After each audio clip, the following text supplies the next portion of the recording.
네, 지난해 12월 공개된 한 문건입니다. 환경부 산하 기관 임원들의 이름과 임기, 또 사표 제출 여부와 그 반응 등이 담겨 있었는데요. 자유한국당은 환경부가 현 정권 인사들의 일자리를 만들기 위해 작성해 청와대에 보고한 문건이라며 소위 블랙리스트라고 주장했습니다.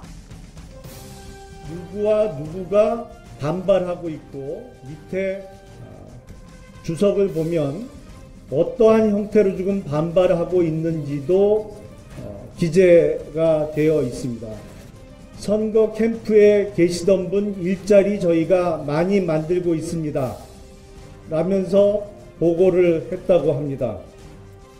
자, 당초 문건 자체를 부인했던 환경부는 김태우 전 특감반원의 요청에 따라 작성했을 뿐 장관, 또 차관에게는 보고되지 않았다라고 반박했었죠.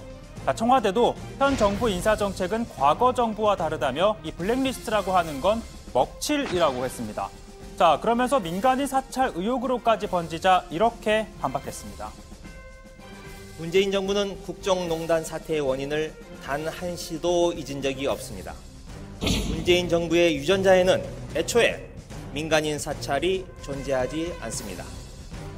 자, 그러나 이 환경부 문건에 이름을 올렸던 당사자들 가운데 일부는 자신이 그 블랙리스트 피해자라고 했는데요. 이 정권이 바뀌자 사퇴 압박을 받았다. 나는 더 근무하고 싶었지만 억지로 떠밀려서 물러날 수밖에 없었다고 주장한 겁니다. 문정권 되고 나서 그 다음에 저는 엄청난 그 고통을 받았어요. 사실은 업무도 마찬가지고 국제 세미나 같은 거 있잖아요. 그런 것도 못하게 했고 그 다음에 출장도 못 가게 했어요. 그 압박과 괴로움은 말도 못하고 기술원에서 무슨 퇴임식이에요. 조그만 회의 한 20명 모아놓고 그거 읽으라고 그래서 아니 내가 그냥 읽었어. 일당 비서가 잘 가라고 하는데 정말 서럽게 쫓겨났어요. 자, 이렇게 서럽게 쫓겨났다던 분, 확인 결과 이분은요, 2014년에 본부장에 임명이 됐고요. 2016년 총선 땐 새누리당 비례대표를 신청했다가 낙선한 뒤에 1년 임기를 연장해서 3년 임기를 꽉 채우고 퇴임한 것으로 확인이 됐는데요. 자, 그러다 보니 정부 여당은 오히려 전 정권 낙하산 인사였다고 비판했습니다. 이거 블랙리스트가 아니라 블랙코미디입니다. 이명박근혜 정부에서 블랙리스트를 만들어서 찍어내기 했다고 문재인 정부도 그럴 거라고 섣부른 일반화의 오류를 범해서는 안 됩니다.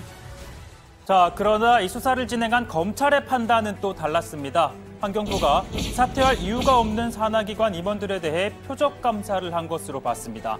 또 청와대 입맛에 맞는 인사를 뽑게 하고 후임자를 공모하면서 일부 지원자에게는 미리 면접 자료를 준 정황도 포착을 했는데요. 검찰은 이 같은 행위가 김은경 전 장관 주도하에 이뤄진 것으로 보고 구속영장을 청구한 겁니다. 문재인 정부 장관급 인사가 구속기로에 선 건 이번이 처음입니다. 최선을 다해서 설명드리고 그리고 재판부의 판단을 구하겠습니다. 그 산하기관 임원 사퇴 동향만 보고받고 이제 지시는 안 하셨다고 했는데 그 부분 맞는지 그 부분은 어떻게 생각하세요? 자, 수사 과정에서 환경부를 압수수색하고 포렌식 조사를 벌인 검찰은요, 장관 보고용 폴더에 담긴 파일 이름 중에서 장관님이라고 적힌 문건을 여러 건 복구했다고 합니다. 임원들의 사표 제출과 후임자 인선이 진행될 때마다 업데이트한 문건을 장관에게 보고하기 위해 별도로 관리했다는 게 검찰의 판단입니다.